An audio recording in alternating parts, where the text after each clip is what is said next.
네, 안녕하십니까. 강남 세브란스병원 치과병원 치과보철과의 표세욱 교수입니다.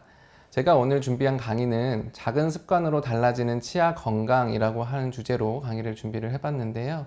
어떤 게 작은 습관일지 한번 궁금해 하실 분들도 많이 계실 것 같은데 이번 강의 잘 들어주시면 감사하겠습니다. 네, 우리 삶에서 습관의 중요함은 아무리 강조해도 지나치지 않을 것입니다. 이런 습관들은 당장은 눈에 보이지 않지만 하나하나 모여서 나중에 큰 변화가 이루어지기 때문인데요. 치아와 관련된 습관들을 살펴보면 양치질과 관련된 습관, 그리고 어떤 음식을 어떻게 먹는지와 관련된 습관, 그리고 흡연 등과 같은 생활 습관 등이 치아에 관련되어 있다고 알려져 있습니다. 하지만 이에 못지않게 중요하면서 간단한 습관이 있기 때문에 오늘 이 습관에 대해서 강조드리기 위해서 이 강의를 준비하게 되었습니다. 먼저 한국인의 습관에 대해서 알아보겠습니다. 아시다시피 외국인들이 뽑은 한국인의 빨리빨리 베스트 10을 살펴보면 계산하기 전에 다 먹어버린다든지, 웹사이트가 느리면 닫아버린다든지, 화장실에서 볼일 보면서 양치하는 것, 엘리베이터에서 닫힘 버튼이 눌러서 닳게 없어질 정도로 누르는 것, 그리고 자판기 커피가 내려오기도 전에 손을 넣고 기다리는 등 다양한 에피소드 등이 많습니다. 이런 빨리빨리 문화는 한강의 기적이라든지 아니면 배달 문화를 전 세계 최초로 창조해내는 이런 좋은 점으로 작용하기도 하지만 또 여러 문제들도 동시에 존재하게 됩니다. 이렇게 빨리빨리 세상에 살아가는 우리 한국인들은 불같고 급한 성격을 가지고 있고 한국인이 아니면 이해하지 못할 정도로 전 세계적으로도 특별합니다. 이러한 성격과 맞물려서 환자들이 병원에 와서 불편감을 표시하는 방식도 굉장히 화끈한 편이죠. 뿐만 아니라 우리 한국인들은 생존을 위해 굉장히 바쁘고 스트레스에 취약한 경쟁적인 환경에 노출되어 있습니다. 긴장과 불안 속에서 한국인들은 이를 악물고 버티는 습관이 생활화되어 있기 때문에 기본적으로 근육이 이완되어서 쉴 수 있는 시간이 절대적으로 부족합니다. 저희 병원 보철과에 내원하는 대부분의 환자들은 치아가 빠지거나 깨져서 혹은 닳아버려서 기능이나 심미적인 부분을 회복하러 오시는 분들이 많습니다.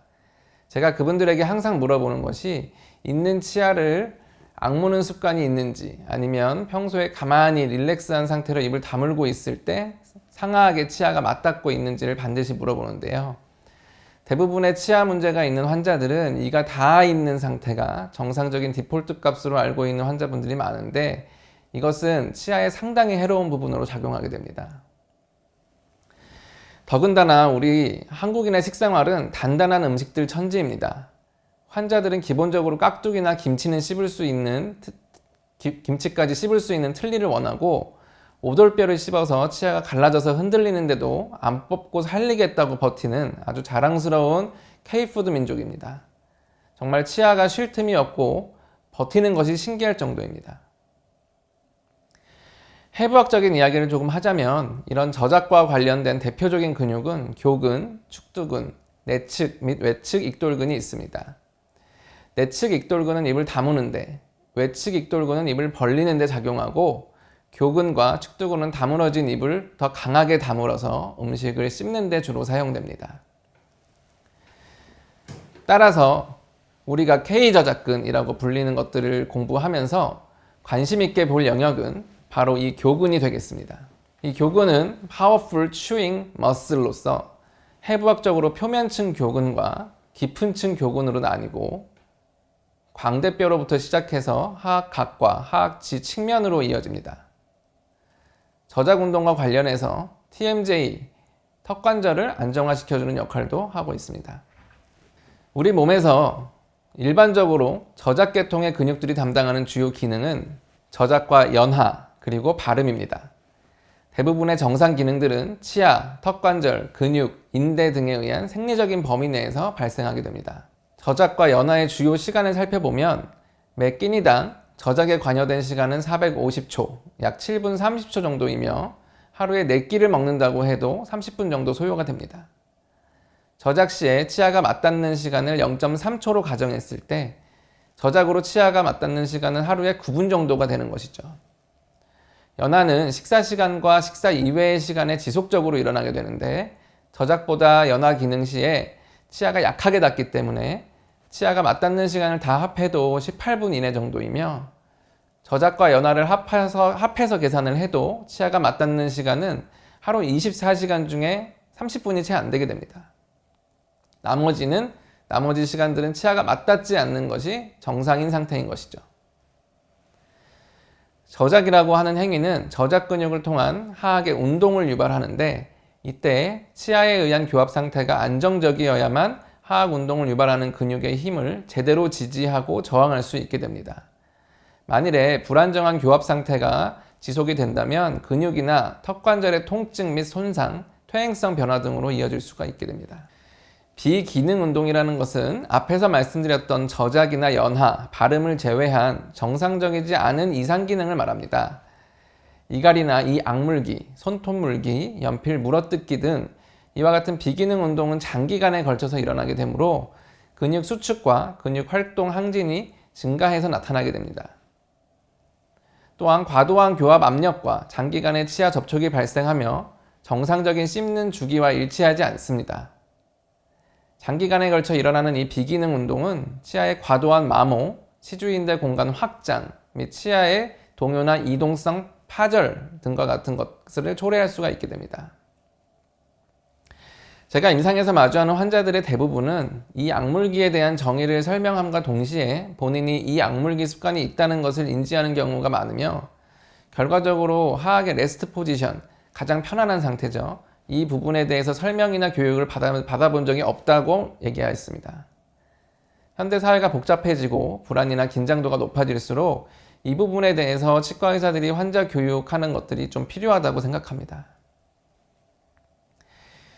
이 씹는 근육, 교근의 비대를 확인하기 위해서는 촉진이 가장 손쉬운 방법이고, 치아가 최대로 물려있는 상태에서 촉진하는 것이 기본입니다. 하지만 이 검사는 정량적으로 평가하기가 어려운 주관적인 방법이기 때문에 이 문제를 해결하고자 교합력 측정 장비가 개발되었습니다. 환자가 저작하는 모습 그대로의 살아있는 교합을 센서의 힘을 통해서 바로바로 확인할 수 있는 장점을 가진 초정밀 교합 측정기 T스캔과 교합력의 총합을 계산해주는 프리스케일이 대표적인 기계라고 할 수 있겠습니다. 프리스케일은 일본 후지 필름사에서 개발한 것으로 압력 감응 필름으로 된 바이트 호일과 이를 스캔해서 분석하는 컴퓨터로 구성이 됩니다. 다수의 사람을 대상으로 아니면 각기 다른 시점에서 자료를 비교할 때 수치를 통해서 이용할 수 있는 그런 장점이 있겠습니다.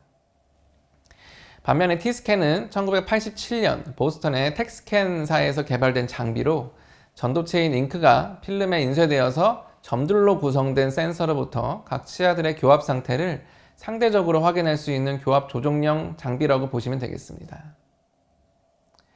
이 자료는 프리스케일을 통한 교합력 측정 예시로 가장 아래쪽에 총 바이트 포스가 10,000에서 15,000뉴턴 정도로 표시되는 것을 보실 수가 있습니다.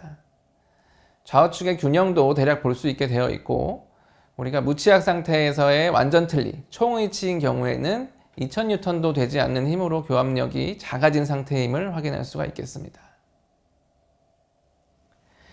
교합력은 근육으로부터 발생하기도 하지만 두 개의 안면 골격과도 연관성이 있습니다. 두 개의 안면 골격의 성장과 발육은 국소적이나 전반적인 어떤 환경에 의해서 두루두루 영향을 받겠지만 주로 유전에 의해서 결정된다는 연구가 있었습니다. 아주대 김영호 교수님 팀에서 쌍둥이들과 그 가족을 대상으로 측모 두부 방사선 사진을 통해서 수행된 2018년도 연구에 의하면 부모로부터 물려받은 유전적 연관성이 일란성에서 100%, 이란성에서 50% 정도로 나타났다고 보고되고 있습니다.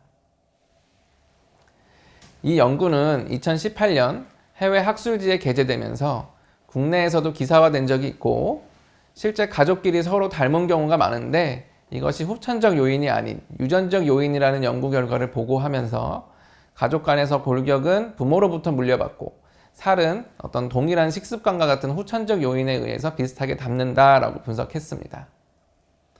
얼굴 골격의 크기보다는 모양 및 수직적인 길이와 비율이 서로 닮는 경향이 있었고, 교합 평면의 위치도 가족 간에 서로 비슷했으며, 이것은 웃는 모습이나 아름다운 미소도 유전적인 경향이 있을 수 있음을 보고하였습니다.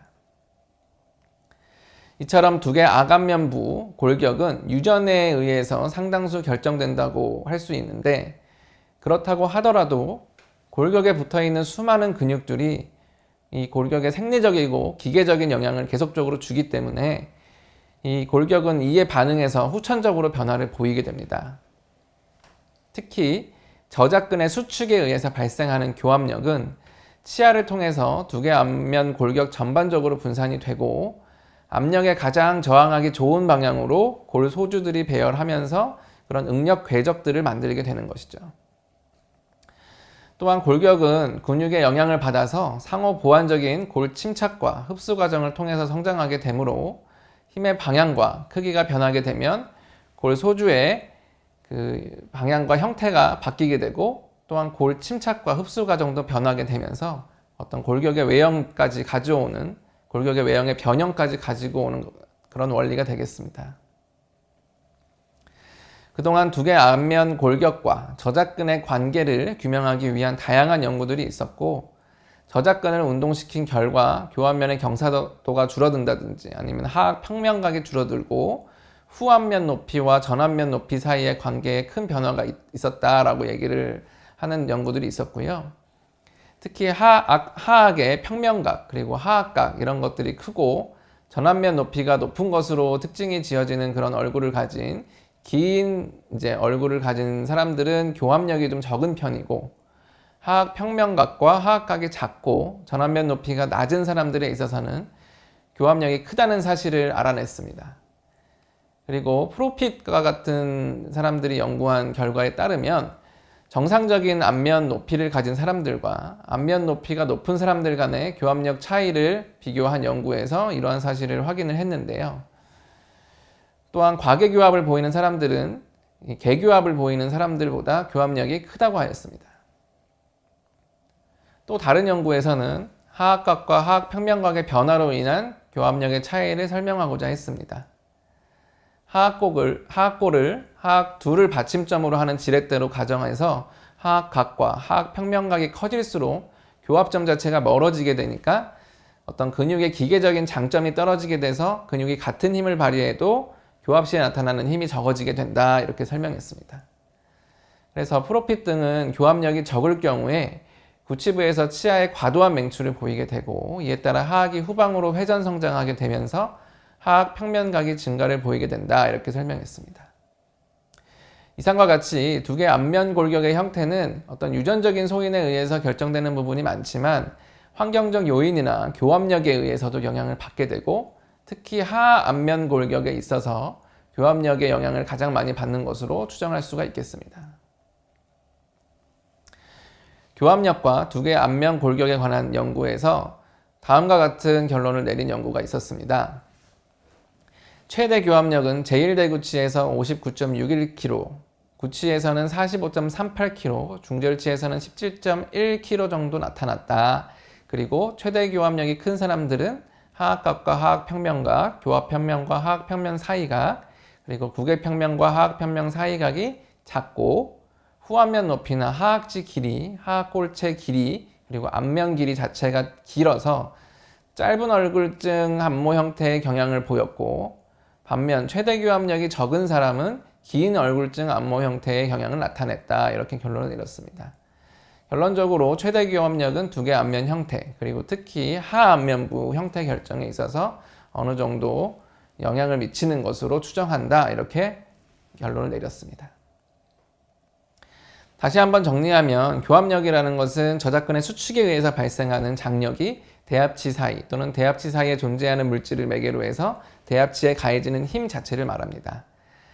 교합력에 영향을 주는 요소는 성별, 그리고 치아의 마모 정도, 보철물의 장착이나 악관절에 있어서의 기능 이상 등이 있으며 이갈이가 있는 사람들은 없는 사람들에 비해서 교합력이 더 크게 나타나고 치주 마취 시에도 교합력이 증가한다고 합니다. 또 어린이 같은 경우는 나이가 증가함에 따라서 점차 교합력이 증가하면서 20대가 돼서 최대로 나타나고 이후 연령의 증가에 따라서 감소하는 경향이 있다 이렇게 얘기할 수가 있습니다. 이 교합력은 골격뿐만 아니라 치아의 위치에도 영향을 주는데 교합력이 치아에 가해질 때에는 수직적인 성분 외에 구치부 치아의 전방 경사의 결과로 수평적인 성분이 나타나게 되고 이는 치아 자체를 전방으로 이동시키는 원인이 됩니다. 교합력이 치아에 가해지면 교합력의 대부분은 치아의 장축에 따라서 분산이 되고 일부분은 이제 치아를 전방으로 이동시키는 힘으로 작용한다는 것이죠. 하지만 이런 힘은 입술과 뺨의 근육에 의해서 어느 정도 차단이 되고 치아의 전방 경사각도가 커지면 커질수록 치아를 전방으로 이동시키려고 하는 힘이 커지게 됩니다. 이처럼 교합력은 안면 골격에도 영향을 미치지만 치아에도 또 상당한 영향을 미치게 됩니다. 강한 교합력은 치아 주위 조직, 즉 잇몸, 특히 치조골의 흡수를 야기한다는 결과도 있습니다. 하지만 치주질환은 교합력뿐만 아니라 다양하고 복합적인 요인이 작용하며 교합력만으로 원인을 한정시키기에는 무리가 있습니다. 따라서 교합과 치주질환의 관계에 있어서 원인과 결과의 관계라고 단정짓기보다는 어떤 결과를 초래할 수 있는 하나의 위험 요소로 보는 것이 바람직하겠습니다. 제 개인적인 견해로는 강한 교합력에 의해서 치조골이 흡수가 되고 이에 따라서 치주낭, 즉 잇몸으로 덮여 있는 부분이 이제 깊어지게 되면 그 공간에 치태나 치석이 계속 침착이 되면서 미생물의 서식이 치주질환을 야기한다라고 생각을 합니다. 정상적인 치주 조직을 가지는 성인 대상으로 교합 접촉과 치아 동요도의 관계를 살펴본 한 연구에서는 저작 패턴이 정상 범주를 벗어날수록 특정 치아, 예를 들면 상악 제1소구치나 제2대구치의 동요도가 증가한다는 결과를 발표했습니다. 저자는 그 이유를 다음과 같이 설명했는데 설측교두를 가진 치아 중에서 가장 전방부에 위치한 치아가 제1소구치고 그러다 보니까 최전방에서 교합력을 담당하면서 하악골이 전방으로 운동할 때 응력을 받기 때문에 정상 범주를 벗어나는 하악운동 형태를 가진 사람에서 그 동요도가 증가할 수 있다. 그리고 제2대구치는 다른 구치들에 비해서 상대적으로 맹출 자체가 늦고 변이가 좀 잦은 편이고 설측교두만 대합이 되는 그런 특징이 좀 있어서 교합의 안정성 자체가 낮을 뿐만 아니라 어떤 비기능적인 교합 접촉 그런 것들에 의한 비율이 높기 때문에 동요도가 증가할 가능성이 높다라고 해석한다라고 얘기를 했습니다. 정상 치열을 가졌다고 해도 치주질환을 가진 사람에서는 교합성 외상이 있는 경우에 치주질환을 악화할 수가 있겠습니다. 치주질환이 있는 환자에서 어떤 종류의 교합 접촉이 치주낭 깊이와 직접적인 연관을 가지고 있는지 조사한 하렐 등의 연구에 따르면 중심교합과 최대 감압 사이 치아가 완전히 물린 상태의 그 미끄러지는 정도가 치주낭을 심화시키는 가장 큰 요인이라고 했습니다. 특히 측방으로 미끄러질 때 더 깊은 치주낭을 보인다라고 했고요. 그래서 이런 편심위의 운동 시에 조기 접촉과 치주낭의 상관관계를 보면 이제 하악의 전방 운동 앞으로 나갈 때의 그 영향이 가장 크고 특히 전방 운동 시에 구치부에 접촉이 생기면 치주낭을 심화시키는 그런 상황이 된다고 합니다. 그리고 비록 전방 운동보다 영향이 작기는 해도 그 작업 측 반대편인 균형 측의 조기 접촉으로 인해서 치주낭 깊이가 증가하는 그런 사례들도 발견이 되었다고 하고요. 그래서 이런 치주낭 깊이 증가에 대한 기여도를 관찰해 보면 이렇게 교합성 외상이 흡연 같은 요소보다도 2.5배 정도 더 기여 요소가 높기 때문에 치주질환을 가진 사람들을 치료할 때 이 교합성 외상을 제거하기 위한 교합 조정이 상당히 중요하다고 얘기를 할 수가 있겠습니다. 정상적인 저작 행위와 그 나이가 들어가는 증령에 따라서도 이 치아 접촉이 변화가 되는데 이때 나타나는 이 치아 접촉의 변화가 교합 간섭을 일으켜서 교합성 외상의 원인이 될 수가 있습니다.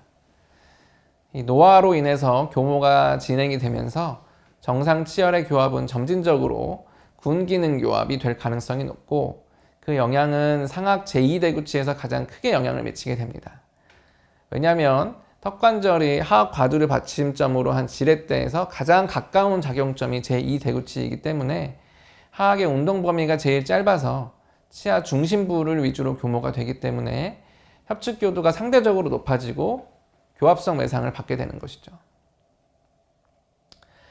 이 환자분의 경우 39세 남자 환자로 오른쪽 아래 46번 치아에 극심한 통증으로 본원 응급실과 보존과를 거쳐서 본과에 내원한 환자입니다. 이 46번에 신경치료를 진행하고 극심한 통증은 사라졌지만 계속 아침 저녁으로 통증이 남아 있는 것이 불편하다는 주소로 저희 보철과에 의뢰가 되었는데요. 임상검사상 대구치에 과도한 마모가 관찰되었고 이 46번 뒤에 있는 47번 치아의 교합 상태가 안정적이지 않았고 이 안쪽 하악의 안쪽 혀 있는 공간에 보면 치조골에 하악골 융기, 토러스라고 하는 것이 존재하는 등 이 교합력이 강할 것이라고 의심되는 흔적들이 굉장히 많이 보였습니다. 그리고 볼에도 치아를 물고 있던 그런 흔적들이 보였고요. 방사선 사진에서 46번과 47번에 대한 추적 관찰 자료가 있었고 교합면 마모 상태와 지속적으로 치주인대 공간이 넓어지고 있었음도 확인할 수가 있었습니다. 파노라마 사진에서는 양쪽에 그 사각턱처럼 하악각이 이렇게 튀어나와 있어서 이른바 그런 사각턱의 형태를, 전형적인 사각턱의 형태를 보이고 있었고 전반적으로 치조골 상부에 치밀골이 분포가 되어 있다라고 하는 느낌도 받을 수가 있었습니다. 이 보존과에서 그 아까 46번 치아의 크랙이 발견되었기 때문에 이 신경치료, 근관치료를 마무리하기 전에 임시치아를 좀 장착해 주었으면 좋겠다라고 저희 과에 얘기를 해 주었는데 저희 과에서는 47번, 그 46번 뒤에 있는 치아의 교합이 불안정한 상태에서 46번의 치아 삭제까지 들어간다면 어떤 문제로 연결될지가 예측이 불가능한 상황이어서 이런 환자분의 이 보톡스 인젝션에 대한 어떤 히스토리도 저희 고려를 했을 때 보톡스 인젝션을 한 번 더 하는 것이 이 교합력을 줄이는데 조금 더 상당히 효과적일 수 있겠다라는 것으로 설명을 했습니다. 치열궁을 이루고 있는 개개 치아는 교합 접촉을 하지 않을 때 인접면이 실제로 접촉하지 않고 한 3에서 21마이크로미터 정도 공간을 가지고 있다고 보고가 되고 있습니다. 그리고 교합력이 이제 치열에 가해지면서 치아가 일제히 구개측이나 설축으로 변이가 되고 이런 치아 간의 접촉들이 점점 긴밀해지면서 일체화가 되기 때문에 이제 그렇게 교합을 하면서 치열궁에 가해지는 힘이 분산이 되고 교합력을 지탱할 수 있는 구조로 되어 있는 것이죠. 하지만 그 중에 하나라도 협축으로 변이가 되어 있거나 약간의 부정교합이 있으면 치아 간의 긴밀한 접촉이 없어져서 치열궁의 그 일체화가 불가능해져서 이 변이된 치아에 가장 큰 힘이 가해지거나 집중이 돼서 그 치아에 문제가 되는 경우가 생기죠. 그래서 이 치열궁의 구조가 이제 붕괴되고 강한 교합력을 그 치아에 받게 되면 그 치아의 교합성 외상으로 이어질 수가 있게 됩니다. 정상 치열의 교합 양식과 교합성 외상 간의 관계를 비교해 보기 위해서는 이 견치 유도 교합과 군기능 유도 교합에서의 측방 활주 운동 양상을 분석해 봐야 됩니다. 일반적으로 마모가 일어나지 않은 젊은 나이에 보이는 견치 유도 교합은 작업 측에서 견치만이 교합하고 구치는 이게 되고 기능교도 내 사면이 설측으로 힘을 받는 일체화에 적합한 양식, 교합 양식이라고 할 수가 있겠습니다. 그러나 치아 마모가 발생하면서 나타나는 군기능 교합은 견치뿐만 아니라 소구치나 대구치까지 다 협측 방향으로 측방력이 가해지기 때문에 개개치아의 부담이 너무 가해지지 않도록 적정한 힘을 분배할 수 있게 교합을 조정해야 되는 것이 필요한 교합 양식입니다. 그리고 군기능 교합에서는 개별 치아가 받는 교합력이 교합성 외상으로 이어질 수가 있기 때문에 그런 증상이 보이면 적극적인 치료로 개입을 해야 됩니다. 이 치아가 가해지는 수평력을 감소시키기 위해서 최대 감압 시 동시에 접촉할 수 있는 면적을 최대로 확보해서 교합력을 분산시키고 사면 경사를 줄여서 수평력을 줄이고 대합되는 면에 거친 부분을 좀 이렇게 마모된 부분을 부드럽게 해서 마찰력을 감소시키는 것이 그 방법이 될 수 있을 것입니다. 이처럼 교합력에 의한 치아 마모는 강한 저작 근육이 하악의 수평적인 운동 요소, 즉 전방 운동이나 측방 운동과 같은 수평적인 요소와 결합이 될 때 발생을 하게 됩니다.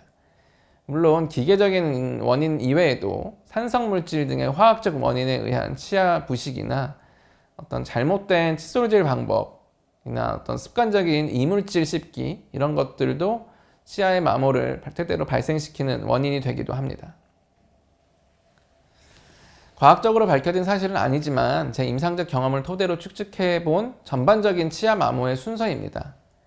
자연 치아의 마모는 수직적 교합력에 의한 대구치의 교합면 마모가 시작이 돼서 측방 운동에 의한 견치와 소구치, 교합들이 마모가 되고, 그리고 이제 점점 군 기능 교합으로 변화가 되면서 다시 측방력에 의한 대구치 마모로 반복 진행이 됩니다. 그리고 이때 구치부의 보철 치료 등이 교합의 부조화를 발생시키는 경우에는 그 인접치아의 교합력이 집중이 되면서 구치부에는 심각한 마모나 치조골 소실 등이 지속적으로 나타납니다. 마모에 의해 구치부 교두 각도가 감소를 하면 하악은 점점 전돌이 되게 되고요. 전치부에도 이제 그런 외상성 교합 등이 가해지면서 전치부에 마모가 발생하거나 벌어지는 플레어링 같은 치주적인 문제가 발생하는 것도 임상적으로 흔하게 관찰되는 바입니다. 그래서 이런 적절한 전방 유도가 사라지고 이 상태가 지속되면 턱관절까지도 안 좋아지는 것이 될 수 있는 것이죠. 우리가 임상에서 흔히 접하는 마모의 양상은 치아와 치아 또는 치아와 보철물이 맞닿는 교합면에서 주로 관찰이 됩니다. 특히 교합면끼리 닿는 시간이 길고 빈도가 많을수록 교합면 마모는 빠르게 진행이 되는데, 이 환자의 임상사진에서 보시면 주로 좌측에 있는 견치와 소구치에서 집중적으로 마모가 나타나고 있습니다. 환자에게는 불편감을 느낄 정도의 마모 증상이 아니었지만 이 마모는 여러 가지 임상적 신호를 보내고 있습니다. 물론 다양한 원인이 있었겠지만 결국 이 환자는 동일한 방향의 그 좌측 중절치가 파절이 되었고 발치 및 임플란트 치료가 필요한 상황이 되었습니다. 이 파절선의 위치를 고려해 봤을 때 마모에 의한 전치부 교합력 집중이 충분히 의심이 가능한 상황이었고요. 결국 이 환자는 중절치를 발치함과 동시에 발치 즉시 임플란트를 식립해서 중절치의 보철 치료를 진행하게 되었습니다. 다음 보이시는 5분할 임상 사진으로부터 상악 전치 및 소구치부 그리고 하악의 다수치아의 교합면 마모 양상이 관찰되는 것을 확인할 수 있습니다. 그리고 마모로 감소한 악강 공간도 확인할 수가 있고요. 과도한 측방력이 주요한 인자인 경우에 수평적 마모 양상이 관찰되는 경우가 많습니다. 이 경우에는 일반적으로 이 수직고경이라고 불리는 전체적인 교합 높이가 감소했는지를 평가하고, 이 수직고경의 증가가 필요한 경우에 어금니에서부터 높이를 차근차근 높이는 작업을 시작해서 작은 어금니, 손꽃니, 앞니 순으로 교합을 이제 새롭게 설정해주는 전악 수복이 필요한 경우가 대부분입니다. 강한 교합력을 유발하는 근육의 힘을 버텨내기 위해서는 개개치아의 건강한 상태도 중요하지만 전체적인 구강 내의 조화로운 상태가 중요하겠습니다. 일단 치열이 온전해야 되는데, 온전한 치열은 상실된 치아를 수복하는 것뿐만 아니라 구강계의 근육의 균형 상태까지도 의미하는 것으로서 혀가 크다든지 아니면 근육이 퇴축됐다든지 구강에 악습관이 있다든지 이런 근육의 균형 상태를 무너뜨려서 교합의 안정을 위협하는 경우가 있습니다.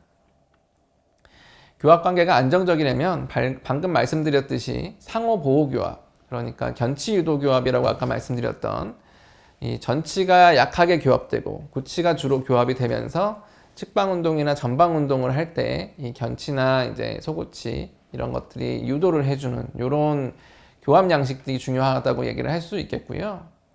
마지막으로는 이제 치조골 지지가 중요한데, 이 치조골이 상실된 상태에서 정상적인 힘에 의해서도 2차적인 교합 외상이 발생해서 불안정성을 초래할 수가 있기 때문에 이런 요소들이 이 교합 안정성을 이루고 있는데 상당한 중요한 요인들이 되겠다라고 말씀을 드릴 수가 있겠습니다. 앞서 말씀드린 내용을 바탕으로 실제 치아마모 환자의 수복 및 재건 증례를 통해서 치료 방법을 말씀드리겠습니다. 84세 남자 환자분이시고 치아마모로 인해 교합면이 닳아 있어서 음식이 잘 안 씹힌다, 나이가 있어서 최소한의 치료를 받고 싶다고 찾아오셨습니다. 왼쪽 앞니가 선천적으로 결손된 상태가 유지가 되면서 교합이 불균형이 지속이 됐고, 이로 인해 특정 부위의 치아마모가 심하게 나타난 상황이었습니다. 마모 환자분들의 특징은 강한 교합력이 항상 전제가 되는 상황이기 때문에 앞니와 비교해서 어금니 부위의 치료를 받으신 경우가 상당히 많습니다. 이 환자분은 이미 임플란트 치료도 2개 정도 진행하신 상황이었고요. 최소한의 치료를 통해서 마모된 부분을 회복하고자 했기 때문에 어금니 부위만 치아를 삭제해서 크라운 치료를 진행했고, 나머지 작은 어금니나 견치 부위들은 또 그리고 앞니들은 내진 접착이라고 하는 수복 치료를 통해서 정상적인 모양만 회복을 해주었습니다. 이 내진 접착의 경우에는 강한 힘을 받으면 접착이 탈락할 수 있는 문제가 있기 때문에 교합을 균일하게 잘 형성해 주는 것이 중요하겠습니다. 파노라마 사진을 통한 전후 사진을 비교할 수가 있고요. 왼쪽 위에 임플란트를 포함해서 4개의 보철물, 그리고 양쪽 아래에 어금니 4개에 대해서 크라운 치료를 진행하고 나머지는 레진 접착을 통해서 마모 이전의 정상 형태로 회복을 했다. 근데 이 부분에 대해서 최소한으로 치료를 했기 때문에 환자가 자기 나이 80에 치아가 회춘했다면서 굉장히 만족해 하셨습니다. 이분은 70세 여자 환자분인데 치아 삭제에 대한 걱정과 두려움으로 최대한 치과 치료를 미루시다가 이가 시리다는 주소로 찾아오셨습니다. 전반적인 치아에 걸쳐서 상당한 마모가 진행된 것을 볼 수가 있고요. 약간 이제 주걱턱까지 아래턱이 앞으로 나온 3급성 골격성 부정교합 경향이 강했기 때문에 측박력보다는 어떤 수직적인 교합력에 집중되다 보니까 주로 앞니보다는 어금니 부위 쪽에서 마모가 진행된 양상을 보이고 있습니다. 파노라마 사진에서도 치아 모형이 상당히 짧아진 그런 형태를 관찰할 수가 있고요. 먼저 치아가 마모되면서 교합이 낮아지고 위치가 달라졌기 때문에 그 앞니에다가 이제 공간을 어느 정도 띄울 수 있는 지그를 물린 상태로 교합 높이 위치를 확인을 했고요. 일단 요즘은 또 치의학에 디지털 기술이 접목되고 있는 시대이기 때문에 구강 스캔을 통해서 구내의 스캔 정보를 획득을 했고 마모가 진행된 교합면의 형태도 덴탈 CAD 프로그램을 통해서 수복물의 바닥으로 설정을 해서 디지털로 왁스업을 진행을 했습니다. 이 디지털 왁스업이 완성된 모습이 되겠고요. 전체 수복을 위해서 진단용으로 제작하는 것이라 일단 모두 연결된 디자인을 가지고 이제 밀링이 가능할 정도로 최소한의 두께로 제작한 수복물의 형태를 관찰하실 수가 있겠습니다. 전치부와 구치부의 3분할로 이제 임시치아용 레진 블럭을 원하는 모양으로 이렇게 만들어서 디지털 밀링 기술을 통해서 제작을 했고 완성된 수복물을 구강 내에 시적했을 때 생각보다 적합도가 좋았습니다. 그래서 구치부에 먼저 접착을 해서 구치부의 교합 높이를 결정하고 교합을 조정한 다음에 그 다음에 전치부를 접착하는 순서로 진행을 했고요. 전반적으로 접착은 강하게 유지가 됐고 어떤 교합 고경, 수직 고경에 대한 평가를 위해서 주기적으로 교합 조정을 하면서 환자분이 이제 편한 단계가 될 때까지 교합 조정을 진행을 했습니다. 이 같은 방법을 통해서 이 디지털 레진 막업을 시행을 해서 마모 이전의 모습을 회복을 하고 이를 통해서 평가하는 방법을 소개를 해드렸고요. 물론 추후에는 최종 수복을 통해서 치료를 다시 마무리해야겠습니다. 이처럼 구강 스캐너를 이용을 하면 구강 내의 3차원 정보의 기록이 가능합니다. 파일 하나만 있으면 원하는 시간과 장소에서 원하는 각도로 얼마든지 환자의 정보를 분석할 수도 있고요. 이처럼 색깔 정보를 없애면 형태학적인 정보에 집중을 할 수 있는 장점도 있는데 이렇게 하면 또 마모의 형태가 더욱 두드러지게 나타나게 됩니다. 본 환자는 51세 남자 환자로서 아래 앞니가 닳아서 치료를 받고 싶다고 내원을 했고요. 앞에서 설명한 환자와 다르게 아래턱이 뒤로 들어가는 2급성 골격성 부정교합이 있는 환자였습니다. 보시다시피 구치부보다는 이제 전치부 쪽, 특히 앞니 부분의 아래쪽 앞니 부분이 좀 많이 닳아서 그 부분을 해결하고 싶다고 오신 환자분이 되겠습니다. 구강 내 정보뿐만 아니라 구강 외 정보도 3차원적으로 기록하기 위한 안면 스캐너가 있는데 본 사진은 2020년도 말 정도에 출시가 된 장비로서 기존의 동적인 스캔 방식을 탈피하고 각도와 자세, 흔들림으로부터 좀 자유롭고 움직임을 제어하기 힘든 환자에게도 손쉽게 적용할 수 있는 그런 안면 스캐너를 이제 촬영한 사진이 되겠습니다. 이런 앞니와 같이 눈에 보이는 심미적인 부분은 환자와의 소통이 중요하기 때문에 치아의 모양이나 노출도 등을 가상으로 평가할 수 있는 디지털 스마일 디자인 프로그램을 이용할 수가 있습니다. 디지털 스마일 디자인은 이런 사진을 이용한 2D 방법과 스캔을 이용한 3D 방법으로 크게 나눠집니다. 자세한 내용은 시간 관계상 다음 기회가 있다면 말씀드리도록 하겠습니다. 디지털 기술을 이용해서 치아 스캔 정보와 안면 스캔 정보 이 두 가지를 중첩을 하게 되면 우리가 치료에 참고할 수 있는 레퍼런스 플레인 이런 것들을 설정하고 교합 평면을 입체적으로 확인하는 데 도움이 됩니다. 물론 필요한 경우에 CT 정보까지 함께 중첩을 할 수도 있고요. 일단 디지털 왁스업을 통해서 임시 보철물을 제작을 했습니다.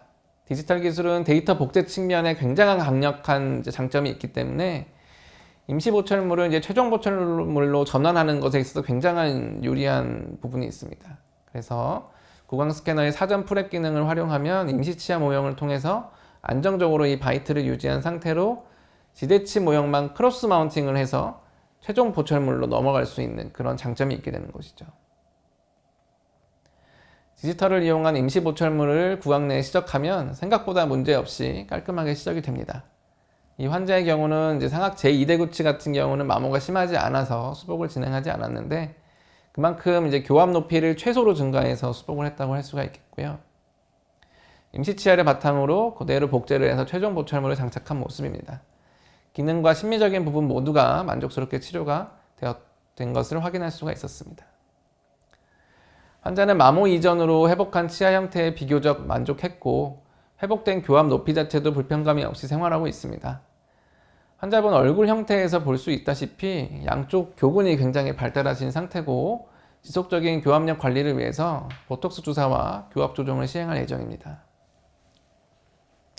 마지막으로 72세 여자 환자분이 이제 어금니 부위가 빠지고 이렇게 깊게 물리는 심한 과계교합과 함께 전치부 마모가 확인이 되어서 이것을 치료하기 위해서 저희 병원에 찾아오셨습니다.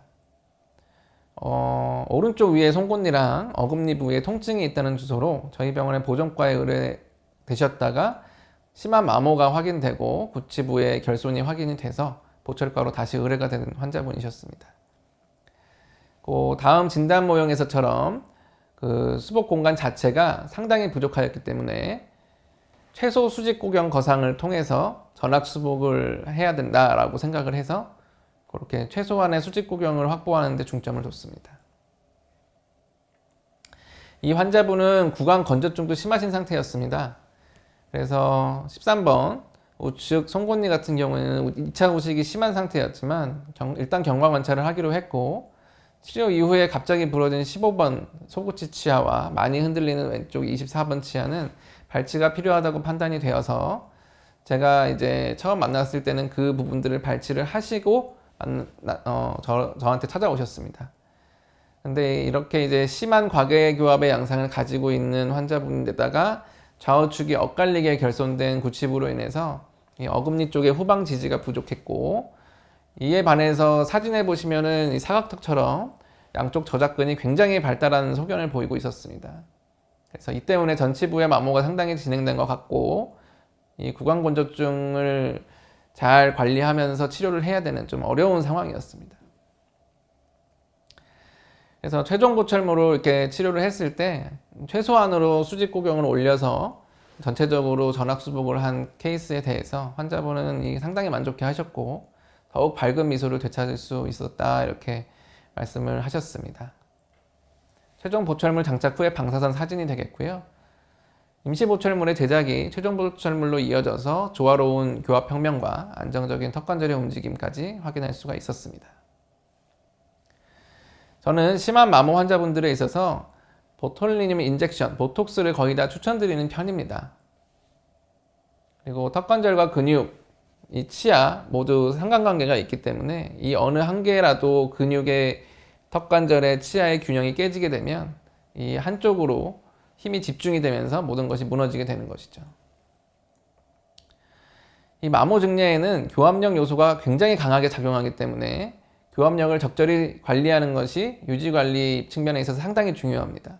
그래서 일단 교합력이 적절하게 모든 치아에 분배되도록 교합 조정을 통해서 교합점을 분산시켜야 하는데 요즘은 이제 디지털로 이 교합점을 체크할 수 있는 그런 장비들도 나오고 있어서 이런 것들을 임상에서 활용하면 많은 도움이 됩니다. 그리고 마지막으로 제가 드리고 싶은 말씀은 저희 강의 제목과도 관련이 있는 부분이죠. 작은 습관으로 달라질 수 있는 이제 저희 치아 건강. 아까 앞에서 말씀드렸듯이 이를 악무는 습관, 아니면 이 가리 습관, 그다음에 연필이나 어떤 손톱 같은 것들을 깨무는 습관, 이런 것들을 좀 피하셔야 이 비기능 운동들이 이 치아에 굉장한 안 좋은 영향을 미치고 교합력도 굉장히 강하게 만드는 작용을 하기 때문에 이러한 작은 습관들이 모여서 치아의 건강이 달라질 수 있다. 이런 부분을 꼭 강조드리고 싶습니다. 마지막으로 정리를 좀 해보겠습니다. 한국인의 식습관 그리고 생활습관과 관련해서 저작근의 비대를 통한 강한 교합력이 유발될 수 있다는 점을 반드시 명심하셔야겠고요. 두 개의 안면 골격은 유전적인 성향이 크지만 주위 근육의 영향도 상당히 중요함을 알 수가 있었습니다. 그리고 저작 패턴이 정상 범주를 벗어난 경우에 특정 치아의 동요도가 발생할 수가 있고, 이것이 교합성 외상으로 작용하는 경우에는 치주 질환의 결정적인 원인 요소로 작용할 수 있다는 점도 명심해야 할 것입니다. 그리고 교합면 마모가 발생한 경우 교합 양식의 변화로 인해서 측방 및 전방 운동 양상이 달라질 수 있고, 이에 따라서 치아에 과도한 스트레스가 가해지기 때문에 주기적인 관찰을 통해서 적절한 시점에 치료를 할 필요가 있겠습니다. 마모의 양상은 다양하지만 대부분의 원인은 강한 교합력과 비기능적 습관이고, 이 마모의 진행 순서를 기억을 하면 환자에게 발생할 문제들을 사전에 예방할 수가 있겠습니다. 이러한 마모는 수복과 보철 치료를 통해서 해결이 가능한데, 객관적인 측정과 치료에 디지털 기술의 도움을 받을 수도 있습니다. 마지막으로 교합력을 줄이면서 치아 접촉을 골고루 유지하고 불량한 구강 악습관, 치아를 물고 있는 습관을 개선하는 것이 가장 중요하다고 말씀을 드리고 싶습니다. 네, 오늘 강의에서는 작은 습관으로 달라질 수 있는 치아 건강이라는 주제로 이를 악무는 습관, 아니면 이를 물고 있는, 입을 다물고 있을 때, 편하게 물고 있을 때 윗니와 아랫니가 닿아 있으면 안 된다라고 하는 그런 부분에 대해서, 습관적인 부분에 있어서 조금만 변화가 되어도 치아가 건강하게 유지가 될 수 있다, 교합력을 효율적으로 관리할 수 있다라는 부분에 대해서 좀 말씀을 드리고 싶었고요. 이번 강의가 여러분들의 치아 건강에 조금이나마 도움이 될 수 있었으면 좋겠다는 생각을 하면서 이 강의를 마치겠습니다. 감사합니다.